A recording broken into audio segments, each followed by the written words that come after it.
Hi hello welcome to my YouTube channel Chaitanya Chandu. ಎಲ್ಲರೂ ಹೇಗಿದ್ದೀರಾ? ಚೆನ್ನಾಗಿದ್ದೀರಾ ಅಂತ ಭಾವಿಸ್ತಾ ಈ ವಿಡಿಯೋ ಶುರು ಮಾಡ್ತಾ ಇದ್ದೀನಿ. ನಿಮಗೆ ಆಲ್ರೆಡಿ ಗೊತ್ತಾಗಿದೆ ಏನಪ್ಪಾ ಇದು ಅಂದ್ರೆ ಚಪಾತಿ ಪ್ರೆಸ್ಸರ್. ಇದನ್ನ ನಾನು ಅಂಗಡಿಯಿಂದ ತಗೊಬಂದಿದ್ದು 1097 ಇದ್ರ ಪ್ರೈಸ್. ಇದ್ರ ಸೈಜ್ ಬಂದು 9 ಮತ್ತೆ ಇದು ಸ್ಟೀಲ್ ಪ್ಲೇಟೆಡ್. ಈಗ ಇದನ್ನ ನಾನು ಓಪನ್ ಮಾಡ್ತಾ ಇದ್ದೀನಿ. ನೀವೆಲ್ಲ ನೋಡ್ತಾ ಇರ್ಬೋದು ಈ ವಿಡಿಯೋದಲ್ಲಿ. ಇದು ಅವರು ಫಿಕ್ಸ್ ಮಾಡಿರೋಲ್ಲ, ನಾವೇ ಫಿಕ್ಸ್ ಮಾಡ್ಕೋಬೇಕು. ನೀವು ನೋಡ್ತಾ ಇದ್ದೀರಾ ಈ ವಿಡಿಯೋದಲ್ಲಿ ಅವರು ತೋರಿಸ್ತಿರೋ ಹಾಗೆ ನನ್ನ ತಮ್ಮ ಓಪನ್ ಮಾಡಿದ್ದಾನೆ. ಅದ್ರ ಜೊತೆಗೆ ಹ್ಯಾಂಡಲ್ ಮತ್ತೆ ಪ್ರೆಸ್ಸರ್ ಕೊಟ್ಟಿರ್ತಾರೆ. ಅವ್ರು ಫಿಕ್ಸ್ ಮಾಡಿರೋಲ್ಲ, ನಾವು ಫಿಕ್ಸ್ ಮಾಡ್ಕೋಬೇಕು.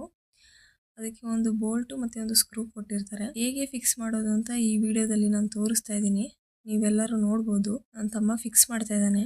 ಫಿಕ್ಸ್ ಆದ್ಮೇಲೆ ಒಂದ್ಸಲಿ ಚೆಕ್ ಮಾಡಬೇಕು ನೀಟಾಗಿ ಕುತ್ತಿದ್ಯೋ ಇಲ್ಲ ಅಂತ. ಯಾವ ತರ ಅಂದ್ರೆ ಈ ವಿಡಿಯೋದಲ್ಲಿ ತೋರಿಸ್ತಾ ಇದ್ದಾನೆ ನೋಡಿ, ಆ ತರ. ನಾನು ಚಪಾತಿ ಪ್ರೆಸ್ಸರ್ ತಂದಾದ್ಮೇಲೆ ಚಪಾತಿ ಹಿಟ್ಟನ್ನ ಕಲಸಿಟ್ಟಿದ್ದೆ. 2 hours ಆಗಿದೆ. ಅದು ತುಂಬ ಚೆನ್ನಾಗಿ ನೆಂದಿದೆ ಹಿಟ್ಟು. ಈಗ ಆ ಚಪಾತಿ ಪ್ರೆಸ್ಸರ್ ಎರಡೂ ಕಡೆಗೆ ಸ್ಟೀಲ್ ಪ್ಲೇಟ್ ಕೊಟ್ಟಿದ್ದಾರಲ್ಲ, ಅದ್ರ ಮೇಲೆ ಎಣ್ಣೆ ಹಾಕ್ತಾ ಇದ್ದೀನಿ. ನೀವು ನೋಡ್ಬೋದು ಈ ವಿಡಿಯೋದಲ್ಲಿ ತೋರಿಸ್ತಾ ಇದ್ದೀನಿ ನಾನು. ಎಣ್ಣೆನ ಆ ಸ್ಟೀಲ್ ಪ್ಲೇಟೆಡ್ ಮೇಲೆ ಸ್ಪ್ರೆಡ್ ಮಾಡಬೇಕು, ಎರಡೂ ಕಡೆ ಸ್ಪ್ರೆಡ್ ಮಾಡಬೇಕು. ಯಾವ ಥರ ಅಂದರೆ ಈ ವಿಡಿಯೋದಲ್ಲಿ ನಾನು ತೋರಿಸ್ತಾ ಇದ್ದೀನಿ, ನೀವು ನೋಡ್ಬೋದು. ಕೈಯಲ್ಲೇ ಸ್ಪ್ರೆಡ್ ಮಾಡಬೇಕು. ನಾನು ಯಾವ ಥರ ಮಾಡ್ತಾ ಇದ್ದೀನಿ ನೋಡಿ. ಆಮೇಲೆ ಚಪಾತಿ ಉಂಡೆನ ಸೆಂಟರಲ್ಲಿ ಪ್ಲೇಸ್ ಮಾಡಬೇಕು. ಪ್ಲೇಸ್ ಮಾಡಾದ್ಮೇಲೆ ಪ್ರೆಸ್ ಮಾಡಿ ಯಾವ ಥರ ಬರುತ್ತೆ ಅಂತ ನೋಡಿ. ಈಗ ಪ್ರೆಸ್ ಮಾಡ್ತಾ ಇದ್ದಾನೆ ನನ್ನ ತಮ್ಮ. ತುಂಬ ಪ್ರೆಷರ್ ಹಾಕಿ ಪ್ರೆಸ್ ಮಾಡಿ ನೋಡಿ ಹೇಗೆ ಬಂದಿದೆ ಅಂತ. ಒಂದೇ ಪ್ರೆಸ್ಸಿಗೆ ಈ ಸೈಜ್ ಬಂದಿದೆ. ತುಂಬಾ ದೊಡ್ಡದು ಇಲ್ಲ, ತುಂಬಾ ಚಿಕ್ಕದಿಲ್ಲ, ಒಂದು ಮೀಡಿಯಂ ಸೈಜ್ ಇದೆ. ನಾನು ಕೈಯಲ್ಲಿ ಹಾಕೊಂಡು ತೋರಿಸ್ತಾ ಇದ್ದೀನಿ ನೋಡಿ. ಆಮೇಲೆ ನಮ್ಮ ಅತ್ತೆ ಬಂದು ಇದನ್ನ ಹಾಗೆ ಪ್ರೆಸ್ ಮಾಡಬಾರ್ದು, ಪೇಪರ್ ಹಾಕಿ ಪ್ರೆಸ್ ಮಾಡಬೇಕು ಅಂದ್ರು. ಅದೇ ಸೈಜಿಗೆ ನಾನು ಪೇಪರ್ ಕಟ್ ಮಾಡಿ ಚಪಾತಿ ಉಂಡೆನ ಇಟ್ಟು ಈಗ ನಮ್ಮ ಅತ್ತೆ ಪ್ರೆಸ್ ಮಾಡ್ತಿದ್ದಾರೆ. ನೀವು ನೋಡ್ಬೋದು ನೋಡಿ ಯಾವ ಸೈಜಿಗೆ ಬಂದಿದೆ ಅಂತ. ಫಸ್ಟಿಗೆ ಪ್ರೆಸ್ ಮಾಡೋದಕ್ಕಿಂತ ಸ್ವಲ್ಪ ದೊಡ್ಡ ಸೈಜ್ ಬಂದಿದೆ. ಈಗ ಇನ್ನೊಂದ್ಸಲಿ ಪ್ರೆಸ್ ಮಾಡ್ತಾ ಇದ್ದಾರೆ. ನೀವೆಲ್ಲ ನೋಡ್ಬೋದು ಈ ವಿಡಿಯೋದಲ್ಲಿ. ನೋಡಿ ಎಷ್ಟು ಚೆನ್ನಾಗಿ ಬಂದಿದೆ ಅಲ್ಲ. ತುಂಬಾ ತೆಳುವಾಗಿ ಬಂದಿದೆ, ತುಂಬಾ ದಪ್ಪನೂ ಅಲ್ಲ. ನೀವು ನೋಡ್ಬೋದು.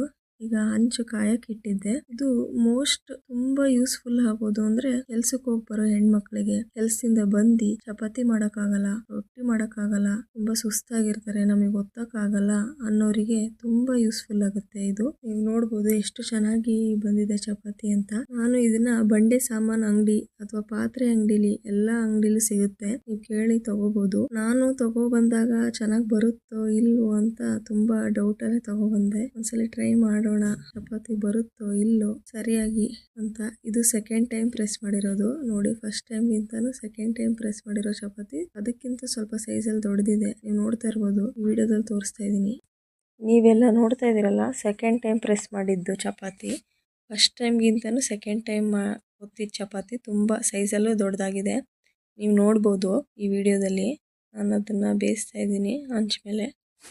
ತುಂಬ ಚೆನ್ನಾಗಿ ಬಂದಿದೆ ಚಪಾತಿ, ಕೈಯಲ್ಲಿ ಹೊತ್ತಿದಾಗೆ ಬಂದಿದೆ. ನೀವು ನೋಡ್ಬೋದು ಈ ವಿಡಿಯೋದಲ್ಲಿ. ಯಾರಿಗೆ ಚಪಾತಿ ಒತ್ತಕ್ಕೆ ಬರೋದಿಲ್ಲ ಅಂಥವರು ಇದನ್ನು ತಗೋಬೋದು. ಮತ್ತು ಕೆಲ್ಸಕ್ಕೆ ಹೋಗಿ ಬಂದು ಒತ್ತಕ್ಕಾಗಲ್ಲ ನಮಗೆ ಅಂಥವರಿಗೆ ಇದು ತುಂಬ ಯೂಸ್ಫುಲ್ ಆಗುತ್ತೆ. ನೀವು ನೋಡ್ಬೋದು ಇದು 3ನೇ ಸಲ ಪ್ರೆಸ್ ಮಾಡಿದ್ದು. ಇದು ತುಂಬ ಚೆನ್ನಾಗಿ ಬಂದಿದೆ, ಸೈಜು ತುಂಬ ದೊಡ್ಡದಾಗಿ ಬಂದಿದೆ. ಆ ಹಂಚು ಎಷ್ಟಿದೆ ಅದೇ ಸೈಜಿಗೆ ಬಂದಿದೆ, ನೀವು ನೋಡ್ಬೋದು. ನಾನು ಫಸ್ಟಿಗೆ ತಗೊಬಂದಾಗ ಇದು ವರ್ಕ್ ಆಗಲ್ಲ ಅಂತ ಡೌಟಲ್ಲೇ ತಗೊಬಂದಿದ್ದು, ಚಪಾತಿ ಕೈಯಲ್ಲಿ ಒತ್ತಿದಾಗ ಬರಲ್ಲ ಅಂತ. ಈಗ ನಾನು ಟ್ರೈ ಮಾಡಿ ನೋಡಾದ್ಮೇಲೆ ತುಂಬ ನಿಜವಾಗ್ಲೂ ವರ್ಕ್ ಆಗುತ್ತೆ. ಇದು ನನ್ನ ಆನೆಸ್ಟ್ ರಿವ್ಯೂ. ತುಂಬ ಚೆನ್ನಾಗಿ ವರ್ಕ್ ಆಗುತ್ತೆ ಚಪಾತಿ. ತುಂಬ ಸಾಫ್ಟಾಗಿ ಬಂದಿದೆ, ನೀವು ನೋಡ್ಬೋದು. ಕೈಯಲ್ಲಿ ಮಾಡಿರೋ ಥರನೇ ಬಂದಿದೆ. ಮೇನ್ ಥಿಂಗ್ ಏನಪ್ಪ ಇದರಲ್ಲಿ ಅಂದರೆ ಹಿಟ್ಟು ನಾವು ಕಲಸೋದ್ರಲ್ಲಿ ಇರುತ್ತೆ. ನಾವು ಕೈಯಲ್ಲಿ ಒತ್ತಿದಾಗ ಹಿಟ್ಟು ಹೆಂಗೆ ಕಲಿಸ್ತೀವಿ ಅದಕ್ಕಿಂತ ಸ್ವಲ್ಪ ಮೆತ್ತಗೆ ಕಲಿಸ್ಬೇಕು, ಸಾಫ್ಟಾಗಿರ್ಬೇಕು ಹಿಟ್ಟು. ಆವಾಗ ಚೆನ್ನಾಗಿ ಬರುತ್ತೆ ಚಪಾತಿ. ನೀವು ನೋಡ್ಬೋದು ಇದರಲ್ಲಿ ತುಂಬ ಯೂಸ್ಫುಲ್ ಆಗುತ್ತೆ ಚಪಾತಿ presser. Thank you for watching my video. ಯಾರಿಗಾರು ಯೂಸ್ಫುಲ್ ಆದರೆ ಟ್ರೈ ಮಾಡ್ಬೋದು.